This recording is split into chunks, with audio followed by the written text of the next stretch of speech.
南无本师释迦牟尼佛，南无本师释迦牟尼佛，南无本师释迦牟尼佛。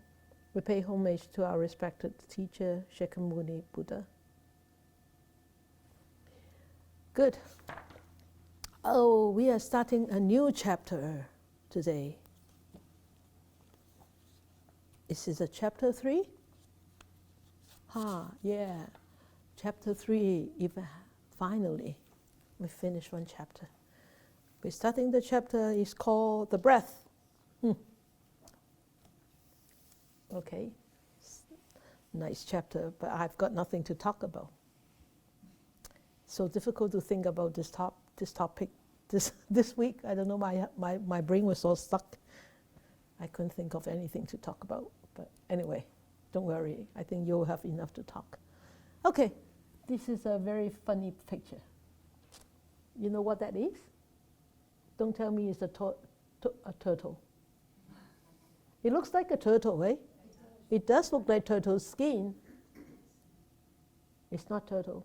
I tell you, I can guarantee you that it wasn't a turtle. A tortoise? What is the difference between a tortoise and a turtle?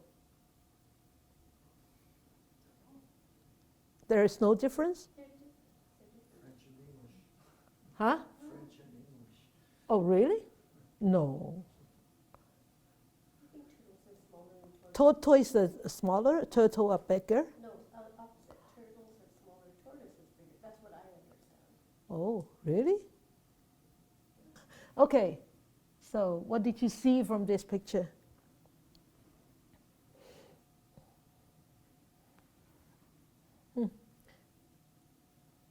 What are these green things called? Moss. Yeah, moss.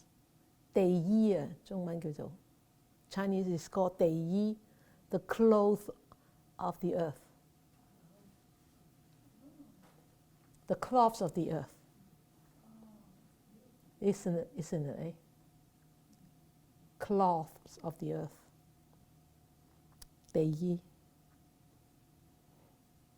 Anybody have anything to talk about the cloth of the earth?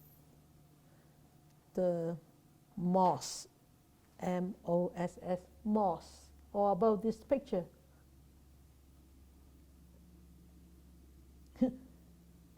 It looks like a deep water, deep dive, like taking underwater. Waifun? Waifun, yeah. Waifun. Turn on your mic, please. Turn on your mic. Good evening, Stephen. Good evening. Yes. I want to ask, is that Moss. Can, Moss, yeah. can have oxygen for them? The moss? Oxygen for what? For who? For the turtles? It's not a turtle. It's not a turtle. It's not a turtle. No, it's not a turtle. It's not a turtle. It's a tree. It's actually a bark on the tree. I think it was a. Say that again. Will they have oxygen? Will the moss give oxygen? I don't know. It probably will be. That's why it's called a moss, because that's why it's called the cloths of the earth, because moss is actually feeding the earth, feeding whatever that is that it is growing on, giving nutrients and oxygen to whatever. Yeah. Yeah. No question. Oh, okay, that's a question. Okay. It is a. Let me try to remember what tree is this one. I think it's a cherry blossom. We used to have I think it was the big white cherry blossoms tree that we used to have, the two big white cherry blossom tree. Let me try to remember. Yes, yeah. It was the big white cherry blossom trees. on the cherry blossom trees, yes. So, nobody see anything. Nobody see anything from this picture. Oh, Irene, good.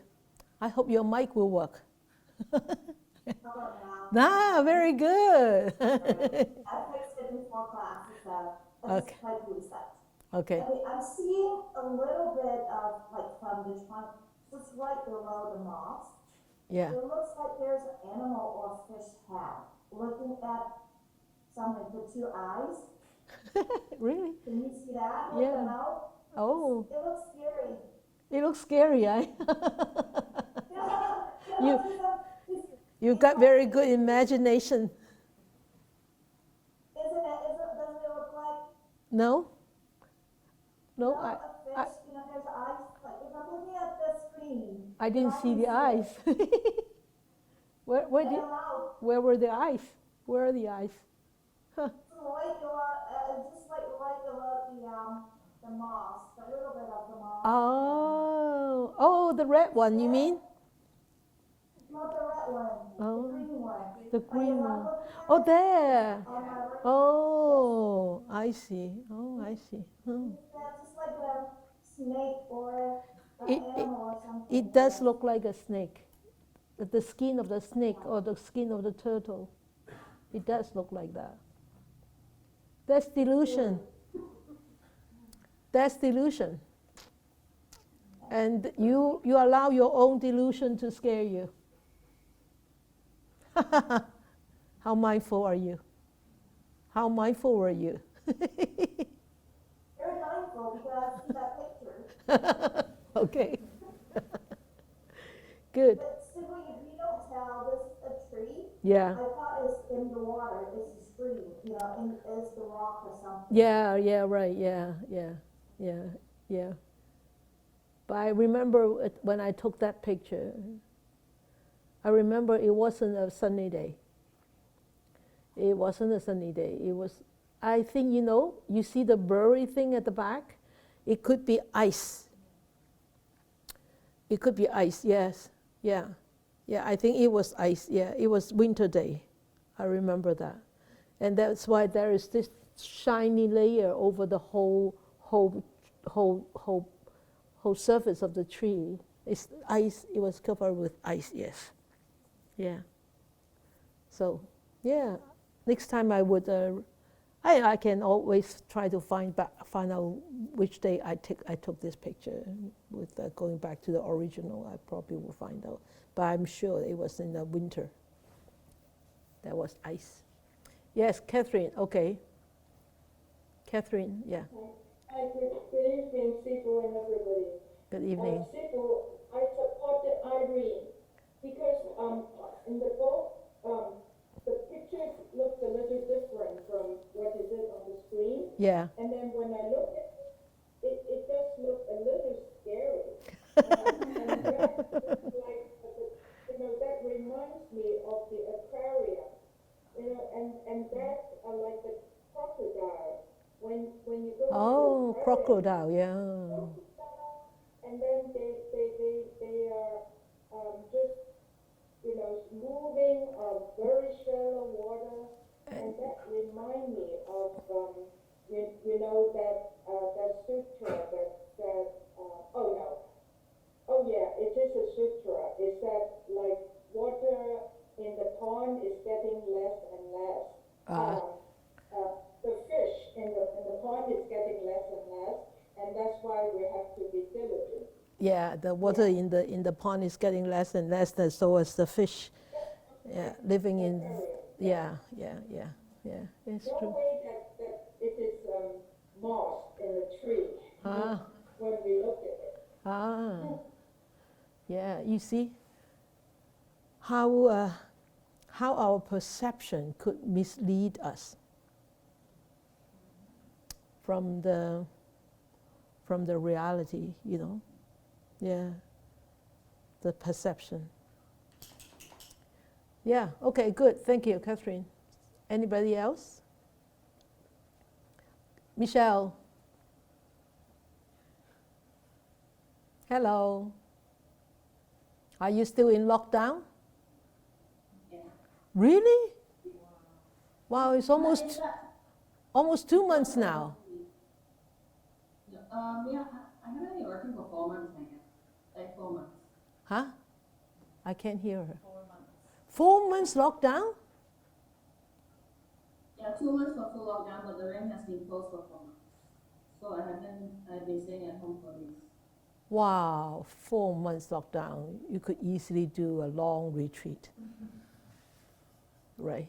Yeah, okay, good. Now the floor is yours. Yeah. There you go. Hi, Steve, I haven't said hi yet. Hi, everyone. Oh, you just wanted to say hi. Okay. Hi. Okay, that's good. Hi. Everybody say hi to her. Hi, Michelle. Yeah. Yeah, cheer her up. You know, we're locked down for 2 months. Yeah, she does need cheer. She does need that cheer up. Hi, Michelle. Okay. Yeah. I have the same feeling as Irene and Catherine because in the book, I feel it looks like a river. Not river, it's just like watery. Yeah. And then in this photo, I also see the goldfish because it's the little dot, the little orange dot there. Yeah. I don't see it. It's just like I feel it's like a goldfish, some goldfish there. And to me, I see impermanence and opportunity. I see. And it reminds, when I see this photo, I don't feel comfortable. And also, I read the passage that you said about the fish without water. Yeah. It reminds me the feeling that I almost drowned a few times when I was young. Oh. Luckily, I got saved by the lifeguard. Yeah. So it also reminds me I have to cherish like when I'm still alive, like because I don't know if I can still wake up tomorrow. Oh. Yeah. Yeah. Yeah. Yeah. Good. Good. How come I didn't see the eyes? I couldn't see the eyes. I couldn't see the animal that they mentioned. Did you? Can you? No? Huh. We must. If you look at the book is more clear. Really? I can't see it. No. Oh, is it this bit? Oh, it's like a turtle head.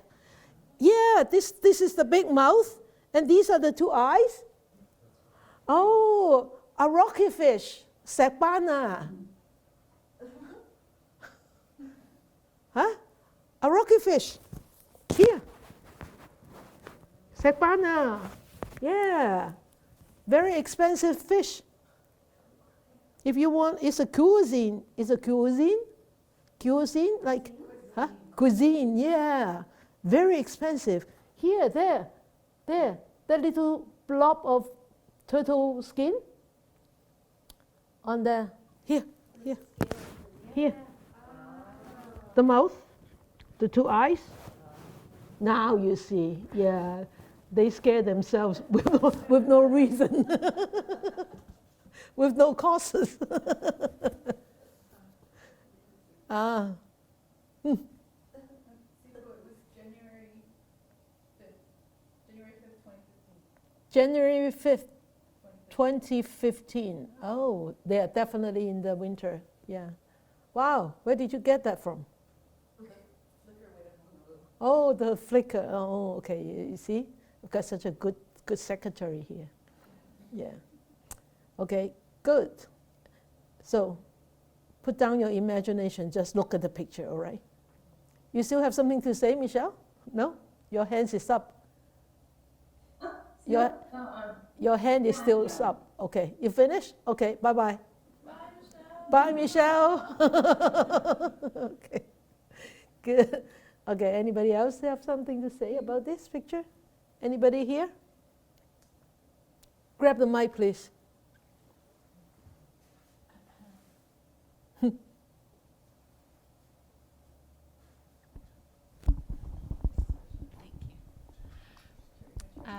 Turn it on, please. It is. It's on. Even on screen, but even in the book, when I look at this picture, I know immediately it's moss, and I know immediately it's winter. I did think it was in water, but what strikes me is how amazingly resilient moss is, that it can be Yeah. so brilliant and vibrant Yeah, in the middle of a cold winter. yeah, yeah, It's, yeah, yeah. So strong, eh? yeah. Yeah, Anyway, yeah. yeah, But it didn't survive this summer. yeah. Too hot. It'll come back. It will, definitely. yeah. Yeah, yeah, yeah. Moss is actually very, very resilient. Yeah. Anybody else to say anything? Versha? No?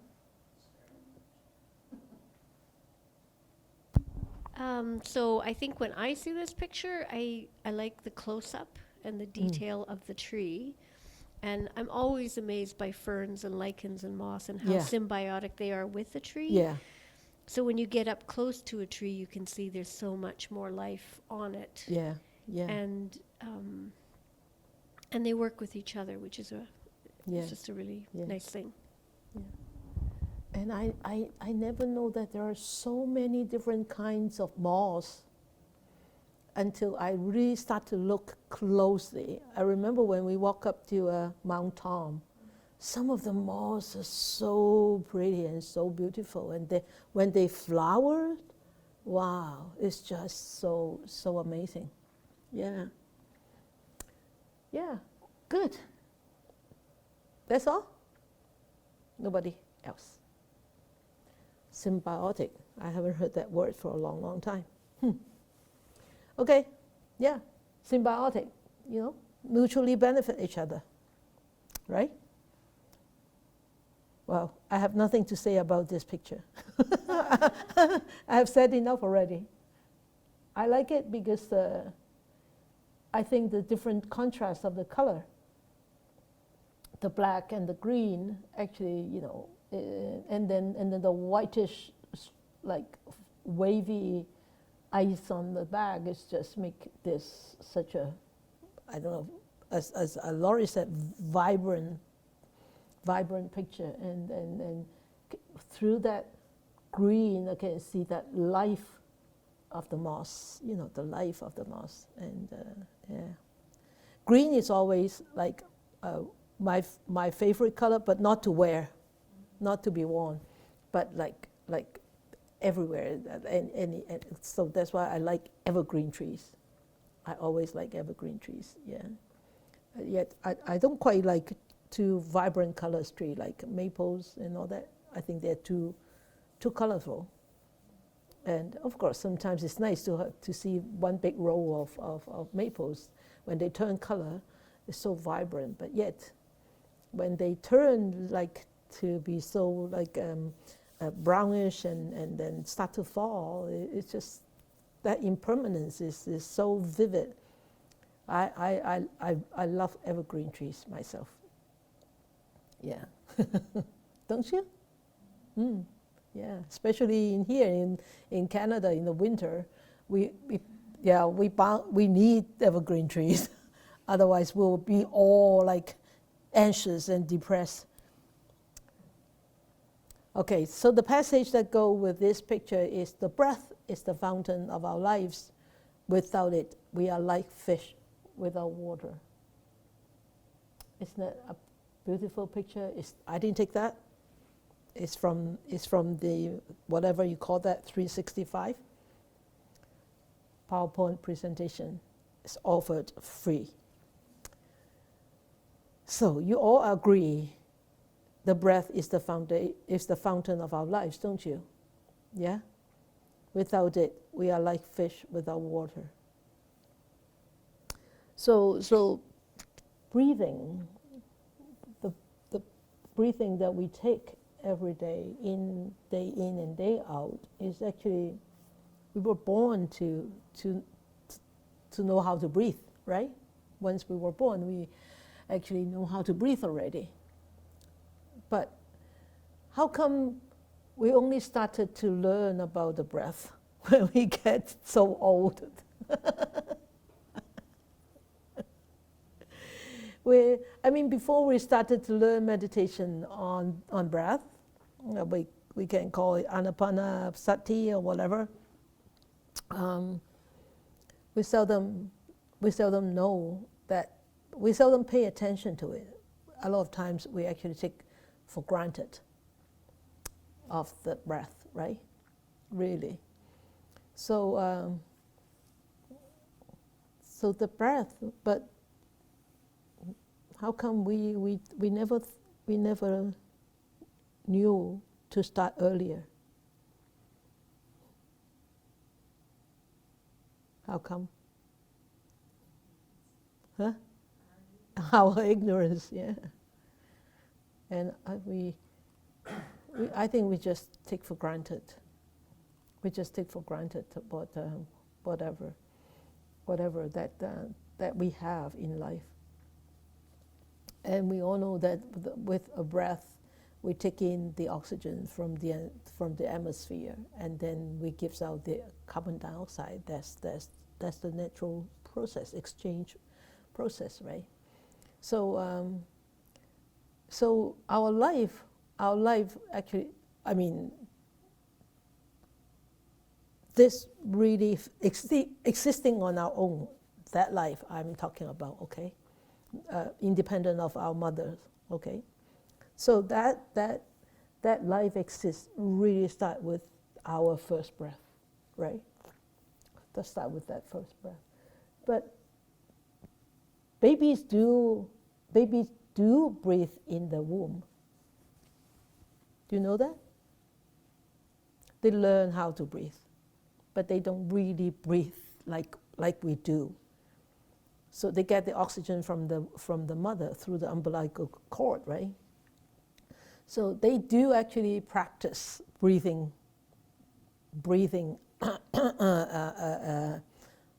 movements while they are in the womb, because they need to train up the muscles and everything. So, but they don't actually breathe in oxygen and breathe out carbon dioxide. Okay, so like we do, because this exchange actually takes place through the umbilical cord and the placenta. So for us, the breath actually provides oxygen to all these cells in here, to the body, to the cells. And the breath can actually affect so much of these bodily functions, right? If we are, like, remember when the pandemic just started, there is this rumor thing going on, is what, how many you take a breath in and you count how many? 7. Only 7? No. 70, right? No. 7. Oh, then that means you don't have COVID, right? Remember that? That was this rumor thing going on, like you take a deep breath and you count from 1 to 7. That's so easy. No way. I think 1 to 70 is more like it. Then you won't have COVID. That means your lung functions are perfect. Then you don't have COVID. That is the fastest COVID test that one can do, but very unreliable. Right? So, but breathing does actually affect our body so much. The heart, and also when we are stressed, when we are anxious, then our breath actually does change. So when we breathe in, actually can anybody tell me where does breathing happen? Or where does breathing happens through which, where?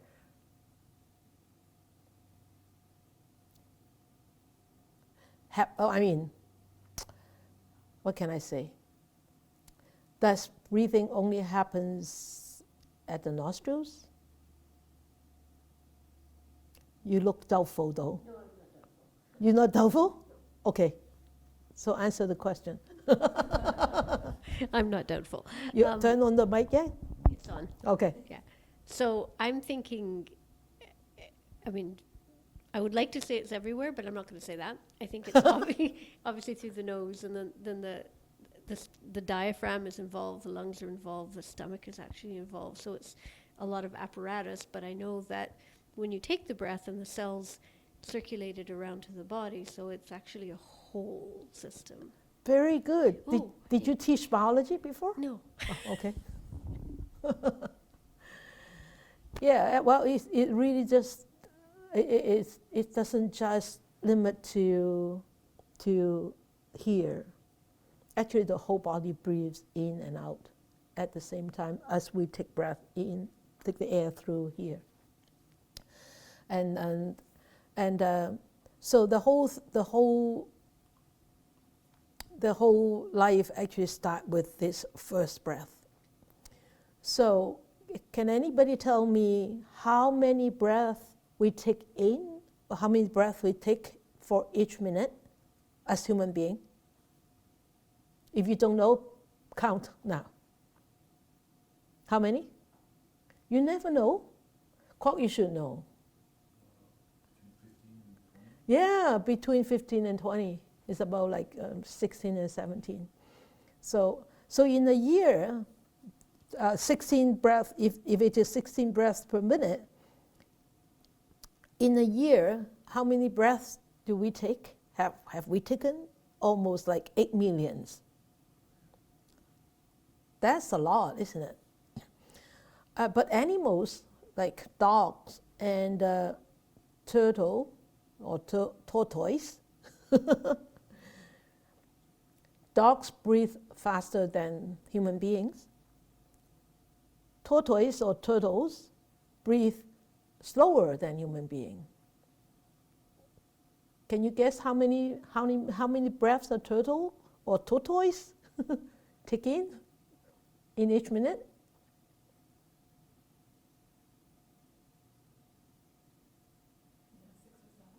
Really? That's too many.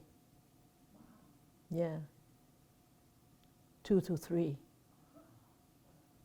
Yeah, they can really keep the air in there. They have big lungs probably. And because you see, that's why they live longer.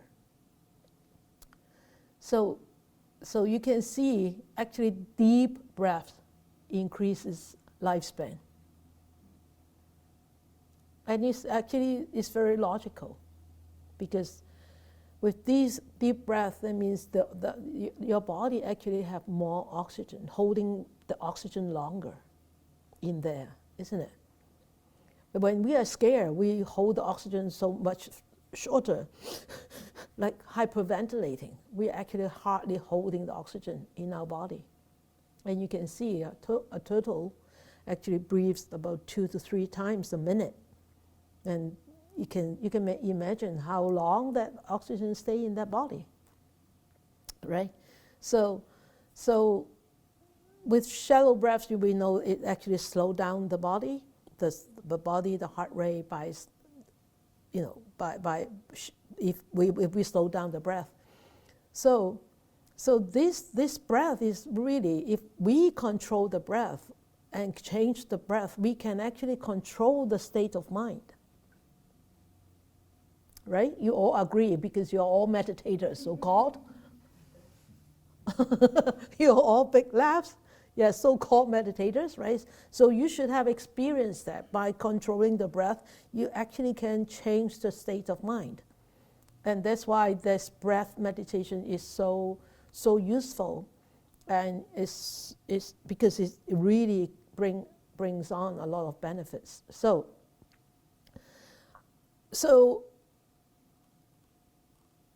when the baby was born, after the baby was born, then when it was delivered, or when it is delivered, his lungs are still, not working yet. But once he start to take in the first breath, the lungs will start to go into, it's mechanical work. About within 10 to 20 seconds after delivery, the baby will take their first breath, and then it will start to respond to the drastic changes that he or she experiences in the environment. And when the baby is so amazing. When the baby is born, when it takes the first breath, it's just like like this gasping of air. But when we die, the last breath we take, exactly the same. Gone. When that's gasping, the last gasping happened, and when once breathe out that last gasp of air, that's it. So you can start to see this whole life cycles. Everything is just like a cycle going round and round, a circle, or you can say circle, cycle, whatever. It's the beginning, the end. And remember when we discussed that before about life and death. When we were born, the first thing that the baby knows how to do is taking in the air. And then what happens? The four elements work reverse, isn't it? Work reverse. From air to fire, to wind, and then to earth, right? But when we die or when we get old, it goes the other way, is earth, water, fire, and the wind, right? So it works reverse. And look at that. It's like a cycle, only reverse cycle. Yeah? So we can see that it's actually, I think it's a very amazing thing to see in life. And actually it's an amazing reminder to us also. That's how samsara exists, right? Going in circles, or going in cycles, you know. And it's called cyclic or cyclic existence, right? Okay, so our life starts with our breath. And it happens, just happens 10 seconds after we were born.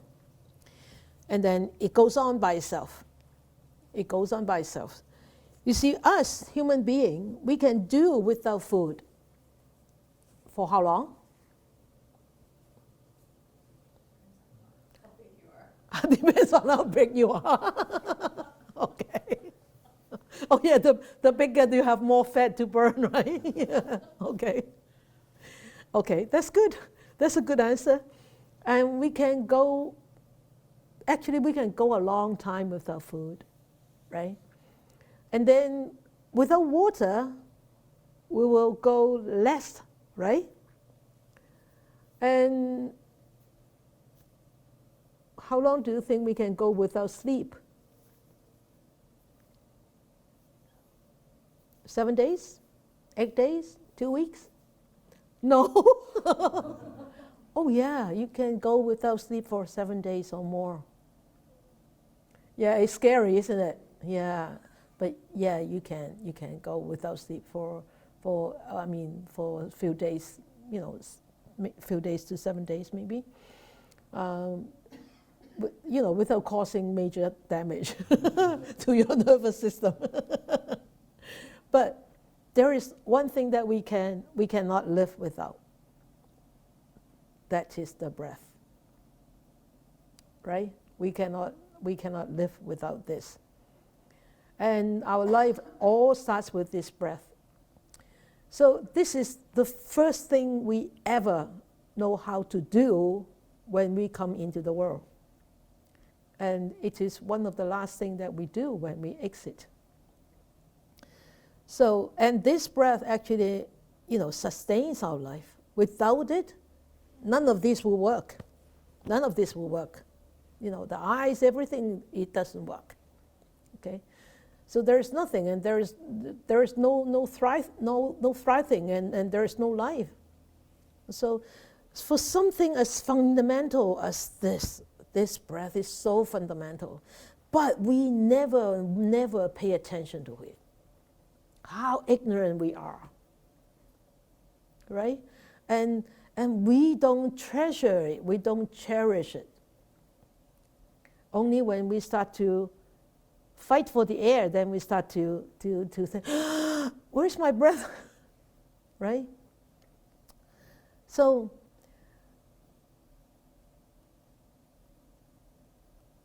this is so important. And the breath, anybody studies biology before? I did.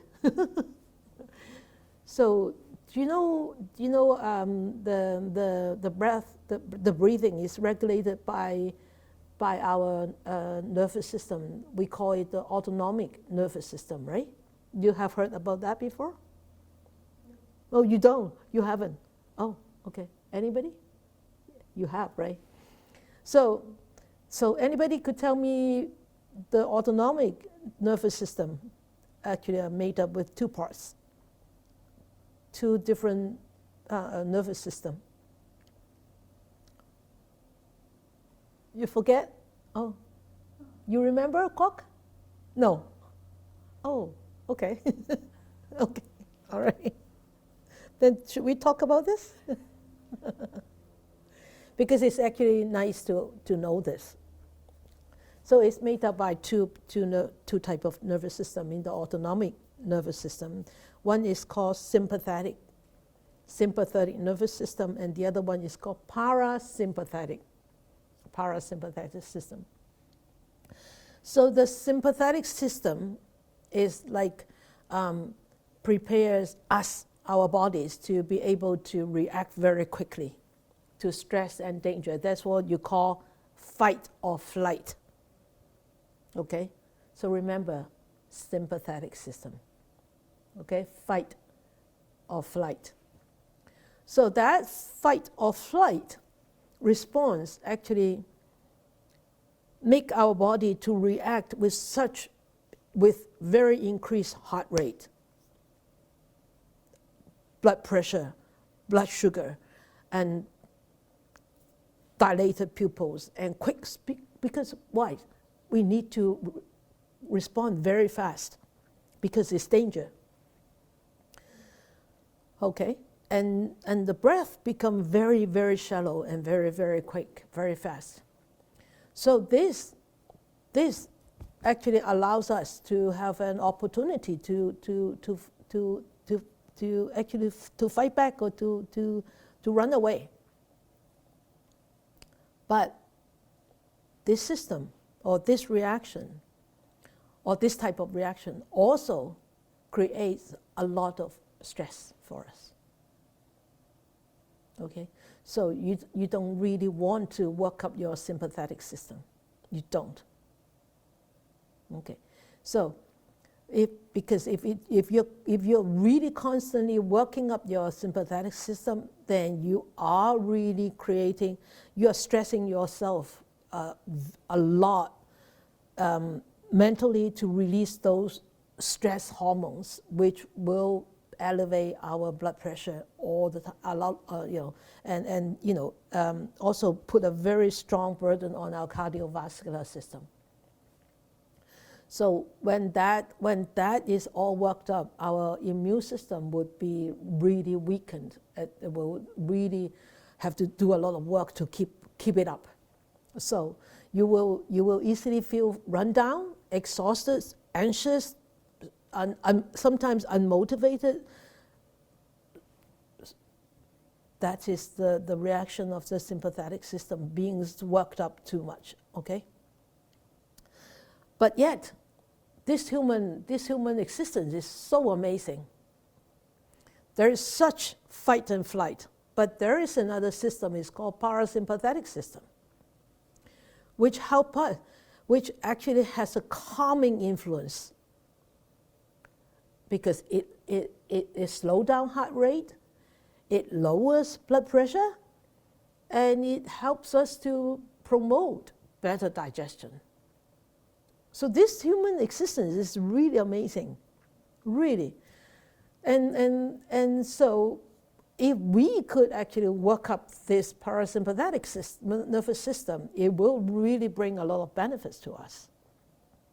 Okay, that's why a lot of so-called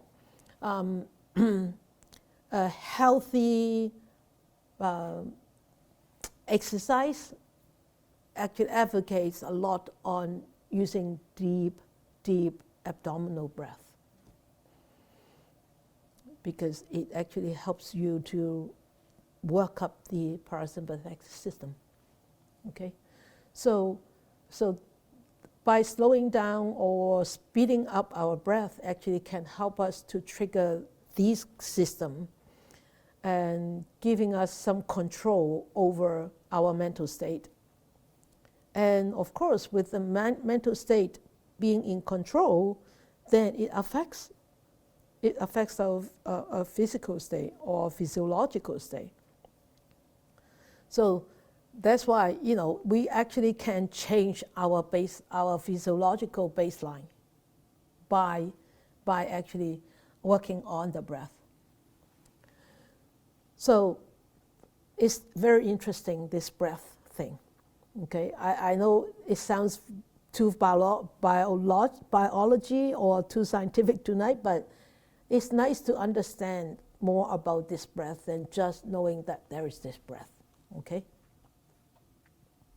So remember, consciously taking control of our breath can really alter our mental state. Okay? That's why sometimes when I used to work at the hospital, sometimes when we get so stressed, especially during in operations or whatever, naturally, this human mind will tell you to take deep breath, like that, and we don't have to learn it. It's an instinct. It's inborn. It's innate ability. But we forget about that all the time, right?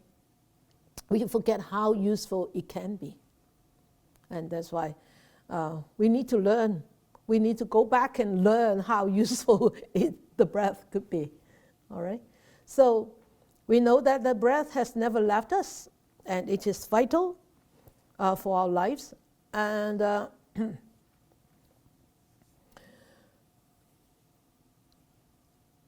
somebody who have very deep meditative state, the breath could become very, very, very, very subtle, but it doesn't stop. But only people in the very high jhana state, fourth state and above, that breath could literally stop, but not anything below that. Okay, so we share our breaths our mothers share their breath when we were in the womb, but when we were born, then we are independent. The breath never left us as long as we live.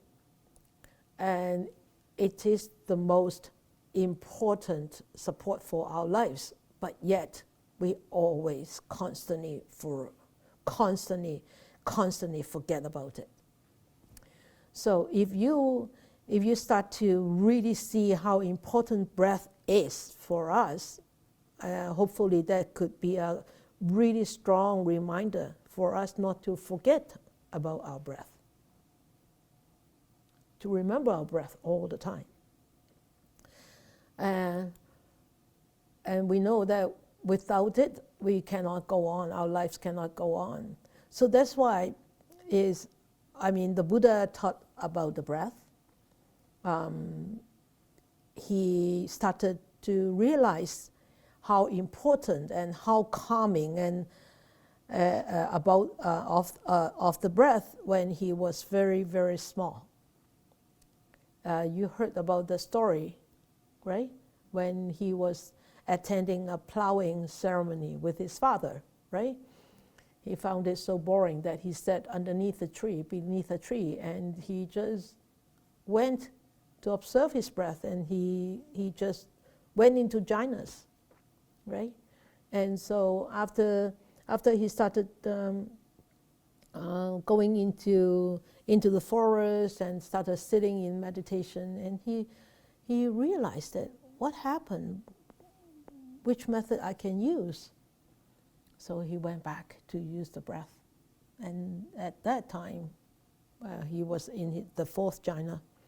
And, that was the state where he actually attained enlightenment. So the breath is really not just very, very minor thing. It is important as our human existence, and it is also very important for our spiritual life, for our spiritual growth also. So you remember Pusen Pusat, right? Samantabhadra Bodhisattva Pusen Pusat. And Pusen Pusat had actually advised us something. That is his admonition. He said, the day has passed, our lives thus shortened. 時日已過，命亦隨減. Like fish in insufficient water, what do they rejoice? Or shouldn't use we, for what do they rejoice? 如小水魚，斯有何樂? So strive on diligently and vigilantly, as if putting out the fire on your head or on your hair. 當勤精進如救頭燃. Be mindful of impermanence and be cautious, do not slack off or becoming too lazy. 大念無常，慎勿放逸. So this is Pusen Pusat admonition. You can actually find it in Dhammapada also. 時日已過，命亦隨減，如小水魚，斯有何樂? 當勤精進如救頭燃，大念無常，慎勿放逸. Also in our evening prayer, evening service, because Pusen Pusat always wanted to remind us that time is very precious, and our breath, when lives are very precious, that means our breath are very precious, because breath sustains our life. Okay? So without this breath, without this life, we are just like what? Fish in very little water. And what kind of fun do they have? And you can see when fish really in very shallow water, they struggle. They struggle, and they wag it, not they wag their tail, they really struggle with the tail, and then wanted to get more water, more oxygen through the gills or through the scales, so that they can live on and survive. So this is actually very, very, I think it's a very alarming reminder, right? So remember, when we have our life, what should we do, really? When we are living, what should we do? We constantly remind ourselves, what should we do? And that's why in the Buddha's teachings, is that we should have the right kind of efforts, right? Remember the 4 right kind of efforts. You all remember now. And you agree that I have talked about that before. Right? The 4 right kind of efforts. So you all smile and you all laugh. That means you all know the answers? Good. So can you share your answers? 4 right kind of efforts. Like what?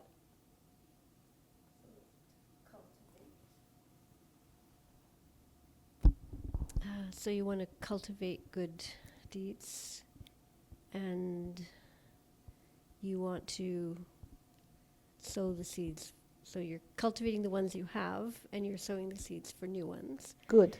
And then you're taking out your The- old bad habits, unwholesome seeds, Yeah. and then you're taking them out, and then you're preventing more from coming in. Yes, the weeds, right? Yes, The weeds and the seeds. Good, very good. The weeds and the seeds, right? Good. So those are the four right efforts. So remember, do not always have a sort of wishful thinking that, oh, I still have time. I can wait to change myself. Don't always have that wishful thinking in the back of your mind. Never know. Okay. So I want to share with you a sutta today. It's Maharahulo Vada Sutta. So you can, when you look at this word of, the name of this sutta, and you should be able to guess, was this actually sutta was taught to, who was taught to, taught to whom? Rahula, yeah, Rahula, the son of the Buddha. So in this sutta, actually the Buddha taught Rahula about non-self. And the Buddha said to Rahula, the body doesn't belong to us, and it is not me, and it is not mine. It is only a form, and because we don't own anything, certainly not material stuff, then Rahula, after listening to what the Buddha taught, and Rahula thought, okay, then who would go to the village for alms today, after being advised by the Buddha about this non-self? So who will be going for alms, right? Is Rahula going for alms? Or is not Rahula going for alms? Who is giving alms to? Is it not Rahula getting alms?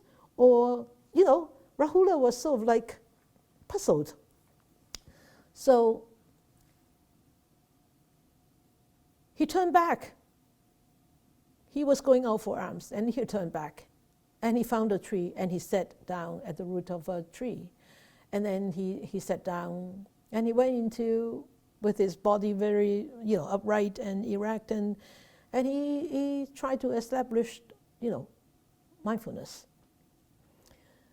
So when he was really meditating, Sariputra went by and saw Rahula. And Sariputra said to Rahula, develop mindfulness of the breathing, of the breath. He said, develop mindfulness of breathing.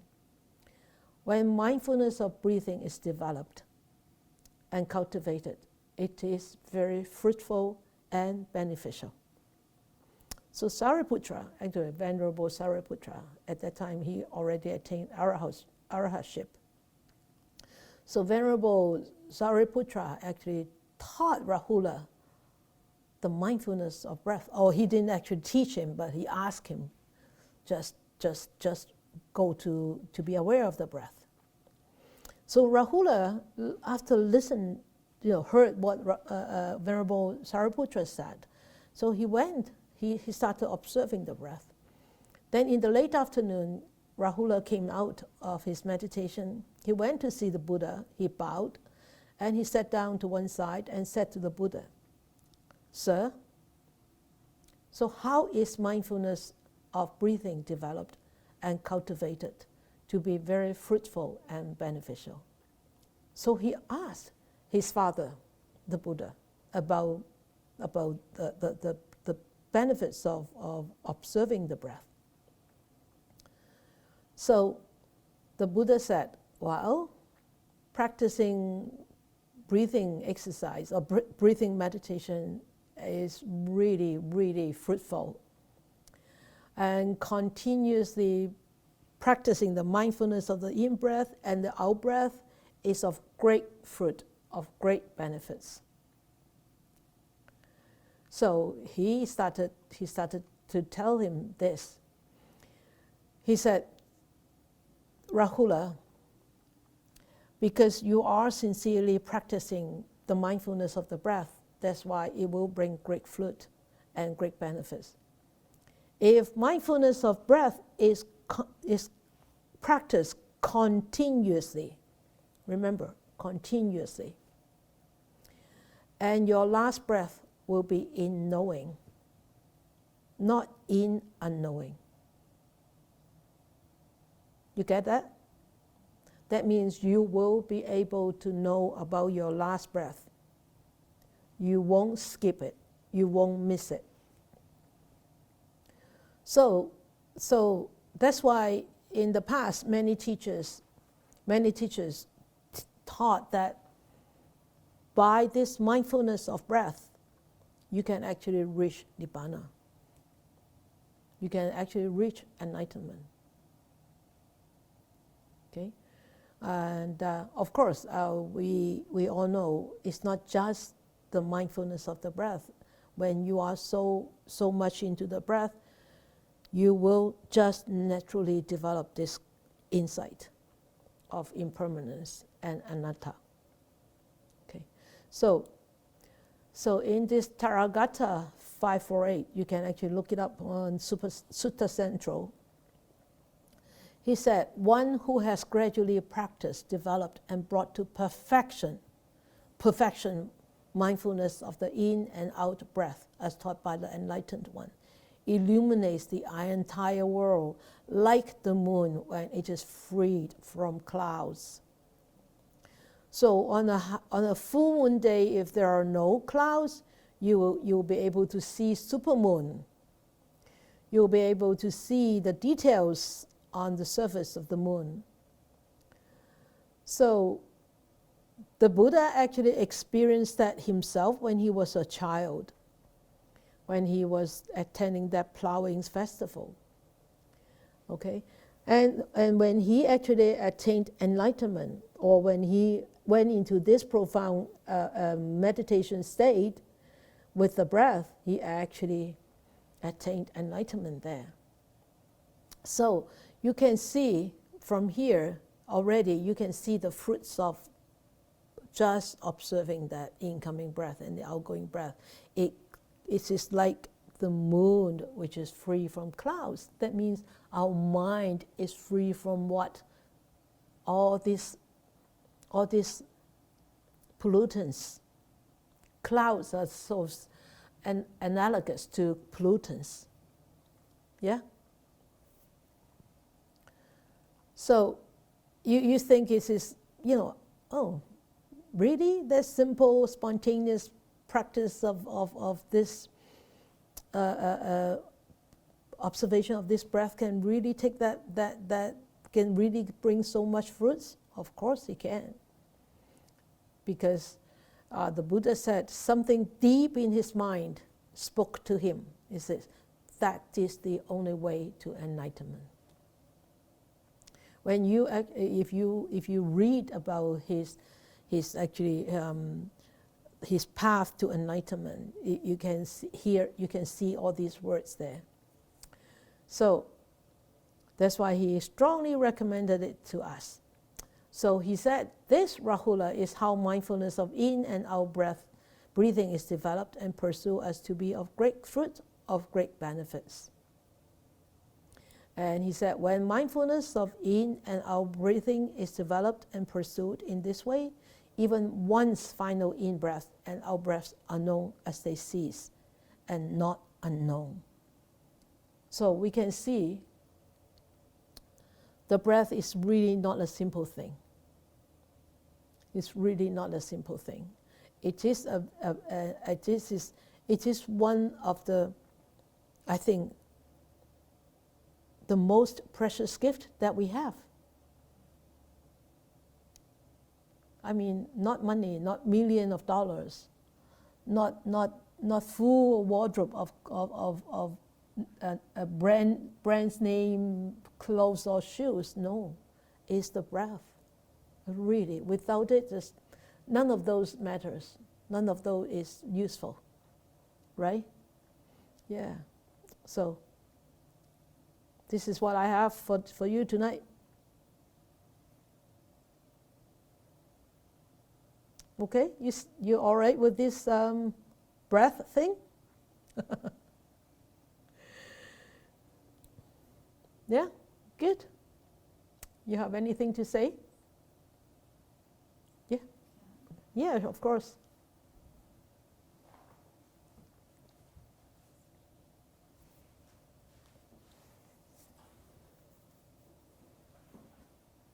Thank you, Sifu. When I first saw that picture, and we were all starting to puzzle over it, I thought, wow, why is it this picture? Why is it this picture for this passage?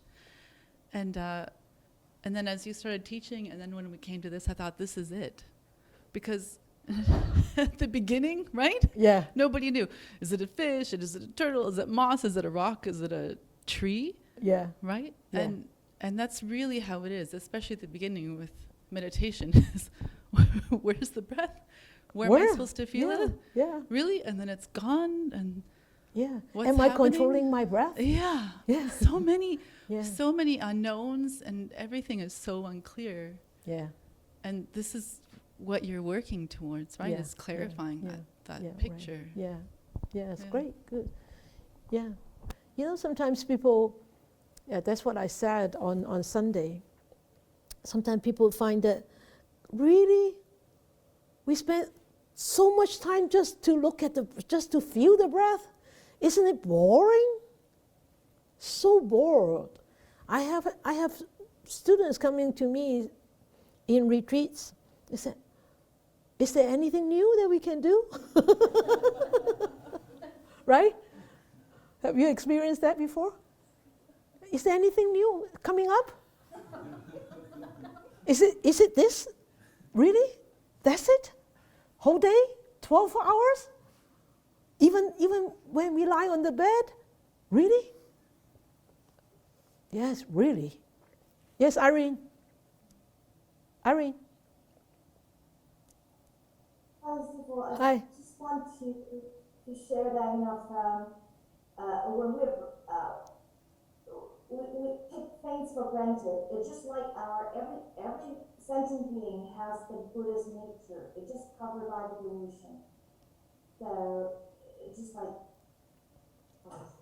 Yeah, I know. Yeah, but you see, Buddha nature is so difficult to comprehend, right? Even especially for those people who are not Buddhist, so-called Buddhist, right? You tell them that you've got Buddha nature, they punch you in the face. You can only say that to people who actually are buying the Buddha's teachings. You know, if those people are not buying the Buddha's teachings, don't say that to them. Right? But the breath, you can say it to everybody. Whether they are Christians, whether they're Catholics, they're Muslims, they're Chinese, they're English, they're Europeans, whatever, whoever, you can just tell them, the breath, just observe the breath. Right? Agree? Yeah. So, I mean, yes, but you respect them of the Buddha nature, but you don't have to tell them that they have the Buddha nature if they are not buying that teachings. But so that they don't then they don't become enemies to you. They if you tell them the breath, they will become friends to you. Right? Yeah. Okay. Great. Thank you, Irene. But yeah, you have a good point. Yeah, I mean, it's a good point to always constantly remind ourselves that we have this wonderful quality in us. It's the Buddha nature. But Buddha nature is compassion and wisdom. That's all. But still, but so obvious. It's so obvious, and everybody has it, and everybody can start to know that they have it. Right? It's so easy for them to comprehend that they have it. And because they can survive without it. Then, then this is something that you need to bang on their head so that they realize it. Right? And and when they say that, oh, so bored, you say, yeah, then you stop breathing. When you stop breathing, then you will, when you suffocate yourself, then you will, whether you will still say that it's bored, it's so bored, right? So, yeah. It's really not boring. The breath is a very, very, it's so rich. The experience just by observing the breath is so rich, so much. Every breath is so different. Okay? All right? Good. No questions? No comment? No? You look like you have something to say. I'm just thinking about. Here comes the microphone.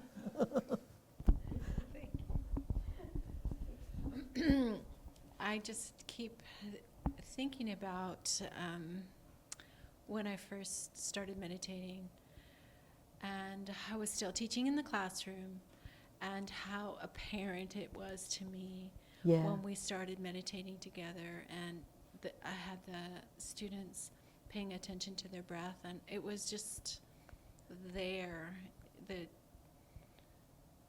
You could just see it, and they could feel it, and it was, sorry. It was so apparent. Yeah. And so they started to learn that they could even modify how they talk to each other. If they were upset, they would go to separate corners until their breathing calmed down and things like that. It was really such a powerful tool. I know. I still remember those kids at school. Yeah. Yeah. It was really, it was such a experience, precious experience for that few years that we actually went to your school. Yeah. And did those meditation classes with those kids. Yeah. Yeah, I miss that. I do too. Yeah. I see that power, that powerful ability could be developed when they started earlier, when they started young. What was the youngest age that we, 6, right? Grade 2, grade 3? Yeah. 7, yeah. I mean, even the 7-year-old at that time, it was just amazing. Yeah, let alone the older ones, right? But when they get older, they forget about it. Or when they get older like us, then they will want to learn it back again.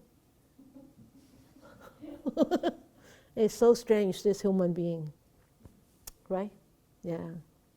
Now we are fighting all the time, struggling with our mind, trying to focus on the breath. If we would have learned it earlier, sooner, I mean, we would be so good at it. We don't have to struggle anymore, right? Yeah. Yeah, you see, she knows. Okay, all right then. Let us dedicate our merits. May these blessings extend to all, that we, with all the other living beings, together will attain the Buddha way. May we wish more and more people will encounter the wise words of the Buddha, study them, understand them, practice them, and help themselves to be happy, to be peaceful, and eventually to liberate from their own sufferings.